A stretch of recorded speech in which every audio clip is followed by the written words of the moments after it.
Competitive Fortnite has been around for years, and in that time, we have seen moments that have completely changed the game.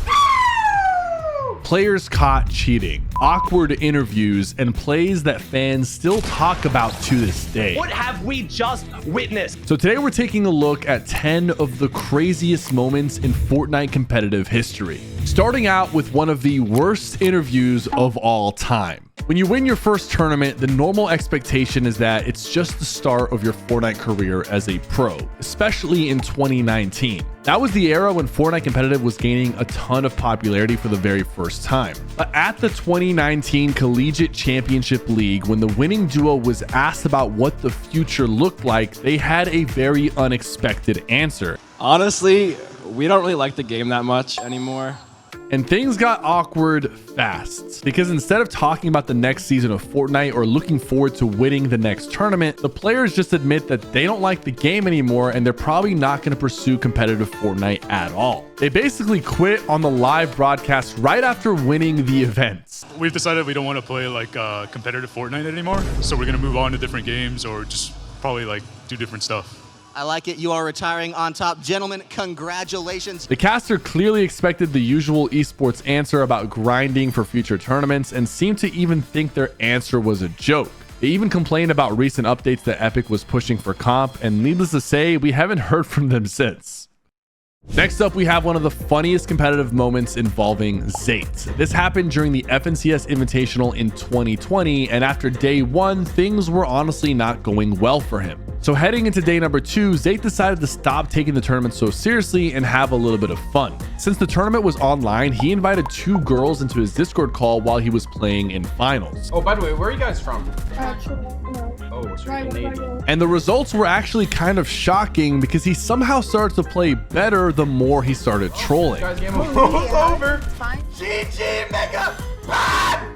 Run! There were tons of random comms being thrown around, but at one point, one of the girls gave him some solid advice. Just try to get as many placement points as you can. And somehow it worked. It's over. It's over for me. It's over. Just try to get as much placement points as you can, you know?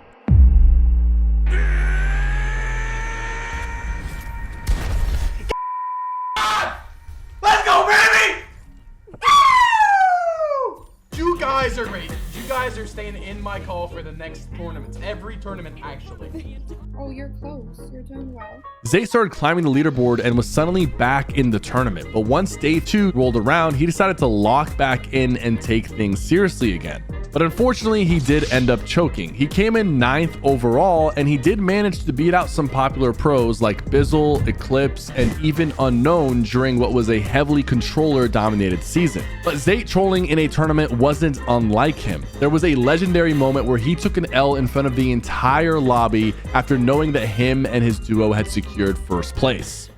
Another crazy moment was completely outside of the player's control. There were a ton of technical issues that we saw at the Globals FNCS in 2025. Mr. Savage was teaming up with Chap and Reason, and right before the final zone, his game crashed. My game crashed.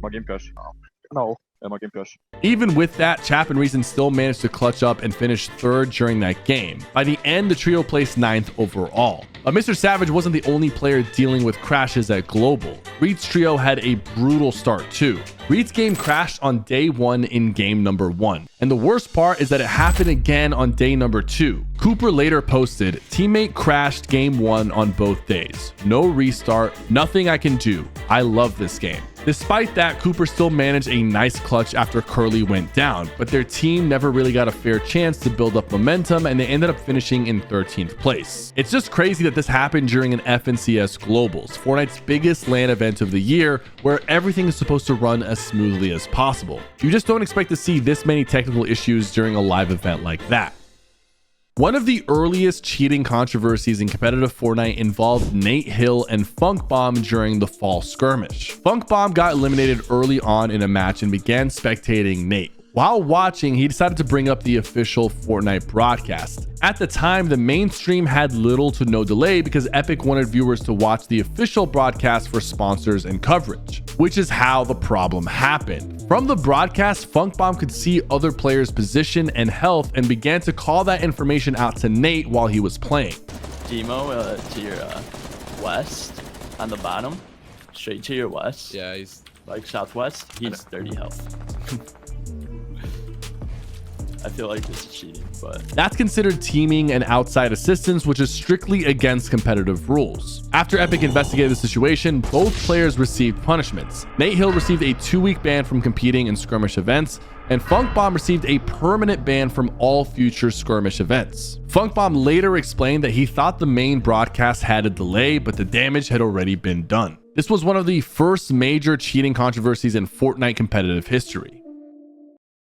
Now, before the 2023 FNCS Global Championship, Mero was actually considering stepping away from competitive Fortnite. After years at the top of the scene, he wasn't sure if he wanted to keep competing. But before making that final decision, he messaged Cooper with a simple question: heads or tails? The idea was simple. If Cooper guessed correctly, they would duo and play FNCS together. If not, Mero would step away from competing entirely. Cooper picked tails. Then the coin flip happened and it lands on tails. And just like that, they are now a duo. And somehow this resulted in them being the 2023 FNCS Global Championship winners, taking home $1 million. Talk to me about this coin toss. How did this all go? Is this real? Is this made up? Yeah. I didn't really want to play the game too much no more. And I was like, you know what? I'm doing nothing better. I'm getting a teammate and I'm coming back. I don't care. I just was. I flipped the coin and I was like, all right, we'll play on Cooper. I mean, Coop, did you think back then a coin flip would lead to $1 million FNCS Global Championship title? I mean, not at all. I mean, back then I only It's crazy to think what might have happened if Cooper didn't make the right guess and how that year's FNCS might have looked completely different. Sometimes a crazy moment in competitive involves a scandal, and this next one involves Repulsegod. During an FNCS qualifier, it was discovered that Repulsegod had someone else play on his account to help him qualify. In competitive Fortnite, that's considered account sharing, which is against Epic's terms of service, but to make matters worse, Epic found out the guy who played for him used cheats to get the qualification. Because of that, the team ended up taking a qualifying spot away from other players who should have been at that tournament. After Epic investigated the situation, the consequences were severe. Repulsegod and his duo were disqualified, and the prize money they earned had to be returned. Epic later donated that money to charity, but the punishment doesn't stop there. He was also banned from competing in future Fortnite tournaments, effectively ending his competitive career. It's unfortunate that Epic didn't ban him sooner, because by the time he was disqualified, the team that placed behind him in the qualifiers wasn't able to make it to the LAN. Another more heartbreaking moment in competitive Fortnite involved the duo Flame and Uniq. The duo had just started playing and qualified for the Fortnite World Cup Finals in New York. Just qualifying alone guaranteed them $50,000 and the chance to compete on the biggest stage in Fortnite history. And what made this run even more impressive were the conditions they were playing under. Flame and Uniq were playing from Vietnam, and the competitive server at the time was located in Japan, meaning they were playing the qualifiers on 70 to 100 ping. Despite that, they still managed to qualify with an incredible average placement of 3.86. One of the interesting things is they're playing from Vietnam on high ping. They actually had a tweet yesterday after the semifinals said, GG, high ping, easy. And that's something that people have been talking about a lot, right? Low ping versus high ping. But even after all of their work, they were never able to compete. Due to visa issues, the duo wasn't able to travel to New York for the World Cup, meaning they missed out on the event entirely and were not able to get their $50,000. And unfortunately, this wasn't the only team this happened to. We've seen similar issues with visas affecting other players over the years, including Vanya and several other Middle Eastern pros during the 2024 FNCS Global Championship, showing just how difficult it can be for some players to get the chance to compete on Fortnite's biggest stages. Fortnite pros grind all year in hopes of making it to globals. And in 2023, pro players Bucke and Ocus made the trip to Copenhagen for the FNCS Global Championship. But in game number 1, Ocus was left alone to play as a solo, which made him the only player to ever play solo in a team-based game mode on LAN. Just 3 hours before the tournament began, Bucke tweeted stating that he was disqualified, but he didn't have a reason.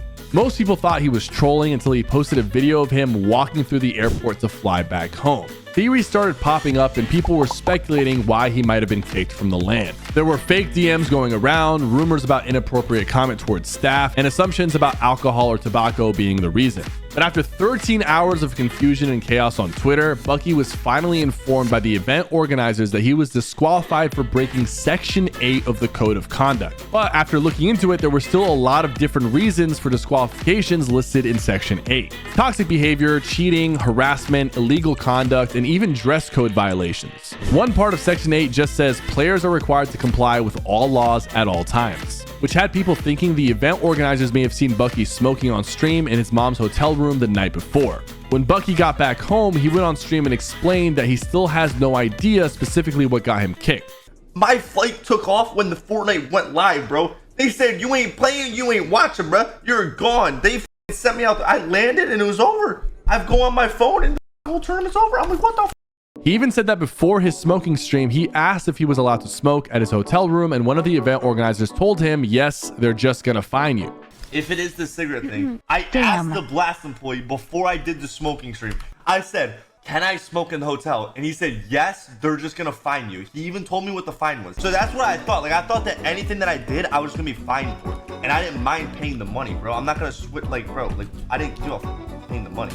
But this qualm me over is insane, bro. On his way home, Bucke tweeted that he would be quitting Fortnite entirely. This wasn't the first time he was banned, and Bucke was convinced that he would never be on good terms with Epic Games. It wouldn't be long before he eventually came back to competitive, and years later, Bucke joked about the whole situation in a game of Family Feud with Dignitas, where there were 8 possible correct answers as to why he got kicked from Copenhagen. To this day, we still don't know exactly what got Bucke kicked from Globals, but sadly, his teammate Okus had to play alone and ended day 2 in last place. If you're new to competitive Fortnite, you might not know that AussieAntics used to be a commentator on the official Fortnite broadcast back in Chapter 2. When he was watching the FNCS All-Star Showdown on his personal stream back in Chapter 2, Season 7, one of his close friends, Lunar, was in first place going into the last game. Aussie noticed that one of the players at the bottom of the leaderboard decided to drop at Stealthy Stronghold to contest first place. Since the guy contesting Lunar had no chance of making a comeback, it was clear that he was just trying to grief the other players' tournaments. Oh, Lunar, you win this though, right? So Aussie called him out. Oh, you have to be such a loser. Holy like, oh man.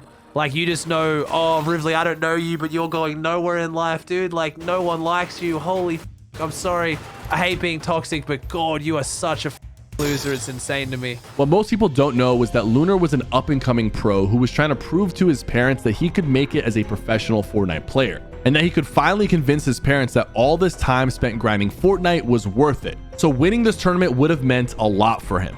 Behind the scenes, Epic reached out to Aussie and set up a meeting to discuss his future as a commentator on the official broadcast. They asked him to go on broadcast and apologize for what he said because they interpreted the situation as a way for Aussie to use his audience to direct hate towards this player. But Aussie didn't agree. He explained that he didn't tell his audience to go harass anyone, and he just wanted to stick up for his friend who was heartbroken. I didn't say go send this kid a bunch of hate. I didn't post his social media anywhere. I didn't try to say I hate this kid, you should give him death threats, but Epic has interpreted that as me using my audience to incite hate towards someone else. He stood by what he said and didn't think an apology was necessary. Epic wanted him to at least post a statement online before returning to the broadcast. And Aussie said he understood where they were coming from, but he wanted to take a firm stance against griefers, so they decided to part ways. When Aussie explained everything, the community stood behind him. And ever since, he's been consistently showing love to the competitive scene, making tons of content and hosting watch parties for all the major tournaments. And in retrospect, this might have been one of the best things to happen to Aussie because his career has taken off since then. It's been almost 5 years since Aussie was let go, but he said publicly that he and Epic Games are on good terms. And even though being on the official broadcast was a great experience for him, he said that he loves what he's doing now. Aussie has become one of the pillars of Fortnite competitive, and it's not uncommon to see his FNCS watch parties get more viewers than the official Fortnite broadcast sometimes. And now the final crazy moment. This happened because of a very weird bug after a Fortnite update back in Chapter 1, Season 5. At the time, Kevin the Cube was rolling around the map, leaving behind ruins with low gravity effects near places like Fatal Fields. And during the summer skirmish, one of the final storm circles was approaching a ruin, but the low gravity effect did not work as intended. Once players started rotating, we saw the entire lobby fly up into the air with no way to come back down. And from a spectator POV, this looked hilarious. But of course, the pros did not find this as funny. Wait, so is this how this low gravity field now works? I've seen this a couple times, like videos on Twitter and stuff. Activate this? I don't know if this is... What? Selfies. You see him put his hands up. This was extremely early in Fortnite's competitive history, and we don't often see stuff like this happen nowadays since the tournament servers remove all of the crazy mechanics from the game that we typically see in pubs. But in one of my recent videos, something similar to the summer skirmish happened to Clix when he faced 99 Unreal players. The way he died was hilarious because he's not used to seeing that happen in pubs. The Elias kid's about to go down. It's definitely not you. I just died to the pub thing. The what? I just got... You died to what? He died to the thing you got shoots you. Thing in the air. And that, ladies and gentlemen, is 10 crazy moments that have happened in Fortnite competitive history. Let me know if I should make another video like this with even more crazy moments because there are so many to count. Thank you so much for watching. Don't forget to like and subscribe.